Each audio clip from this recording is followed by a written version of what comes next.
Assalamualaikum warahmatullahi wabarakatuh. Perkenalkan, nama saya Doli Ajriadi, NIM 20086383, Prodi Penjaskesrek, mata kuliah senam.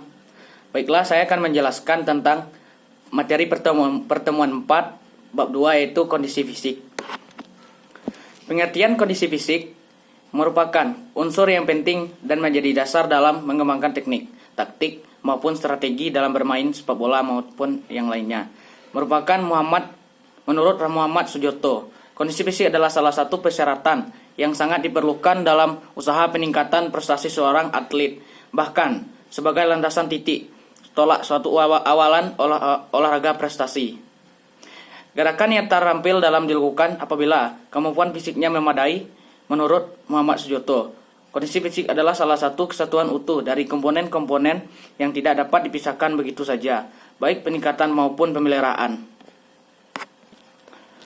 Suatu kondisi fisik dapat mencapai titik optimal jika memulai latihan sejak usia dini dan dilakukan secara terus-menerus dan berkelanjutan dan berpedoman pada prinsip-prinsip dasar latihan.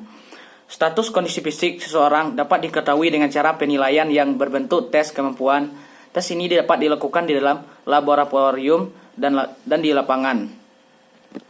Meskipun tes yang dilakukan di laboratorium memerlukan alat-alat yang mahal, tetapi kedua tes tersebut hendaknya dilakukan agar hasil penilaian benar-benar objektif.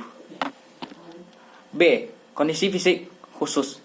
Daya ledak merupakan salah satu komponen dari biomotorik yang penting dalam kegiatan olahraga, karena daya ledak akan menentukan seberapa kerasnya orang dapat memukul atau menendang, seberapa jauh orang dapat melempar, dan sebagainya.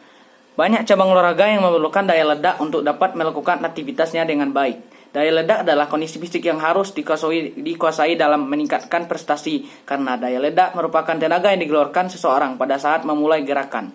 Setiap atlet harus memiliki daya ledak untuk mengeluarkan tenaga yang secara keras atau eksplosif.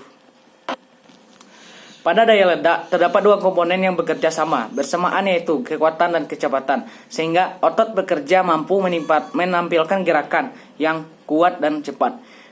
Seorang atlet hanya mempunyai kekuatan, belum menjamin untuk mendapat prestasi yang baik. Prestasi yang baik harus tunjang dengan latihan kecepatan, kelincahan, dan lain-lain, sehingga dengan kekuatan dan kecepatan otot dapat meningkatkan keterampilan gerakan yang diharapkan.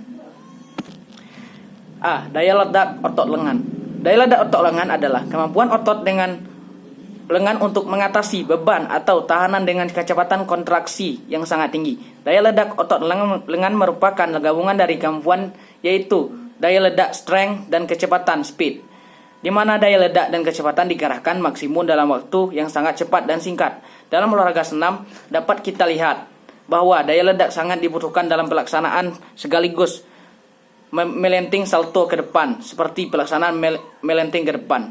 Dapat kita lihat pelaksanaan front handspring bahwa daya ledak yang sangat dominan adalah daya ledak otot lengan, karena pada saat melenting ke udara, pada saat tumpuan tangan, maka tahanan otot lengan itu harus kuat. Dan selanjutnya, dorongan dengan tumpuan tangan itu langsung dengan cepat dan berkontraksi melakukan dorongan tangan. Dengan kata lain, kemampuan otot atau sekelompok otot untuk menahan atau menerima beban sewaktu bergerak, gerak otot dengan diatur oleh syaraf pusat atau otak.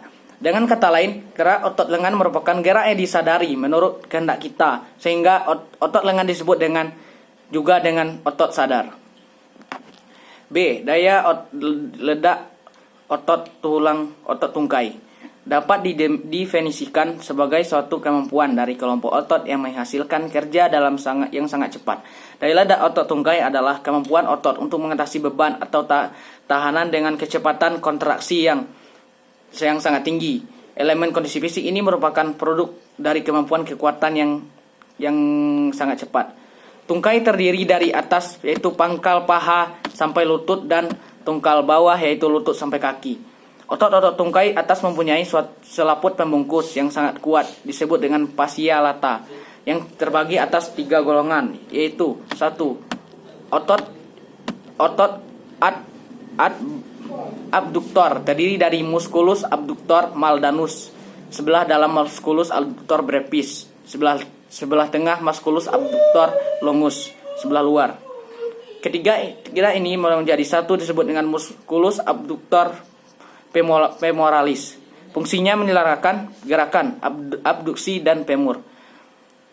Otot flexor femoris yang terdapat di bagian belakang paha terdiri dari biceps femoris, otot berkepala dua, dan fungsinya pembengkokan paha dan meluruskan tungkai bawah. Musculus semibramionalis seperti selaput, fungsinya membengkokkan tungkai bawah. Musculus semitendinosus, ototnya seperti urat, fungsinya membengkokkan urat bawah serta memutar ke dalam musculus sestoreus atau otot penjahit.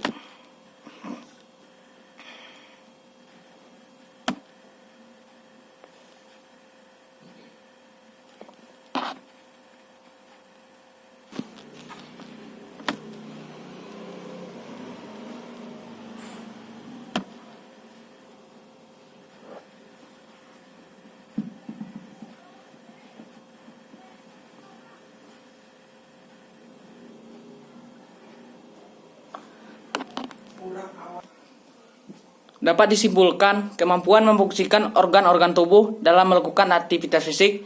Kemampuan ini sangat penting dalam mendukung mengembangkan aktivitas psikomotor, kondisi fisik maupun kondisi umumnya dalam senam dasar, kekuatan dan kelenturan. Sedangkan kondisi fisik khususnya adalah daya ledak otot lengan dan otot tungkai yang berguna untuk melakukan teknik senam yang dapat kita laksanakan. Demikianlah video yang dapat saya sampaikan. Kalau ada penjelasan yang kurang jelas, saya mohon maaf. Saya tutup dengan wassalamualaikum warahmatullahi wabarakatuh.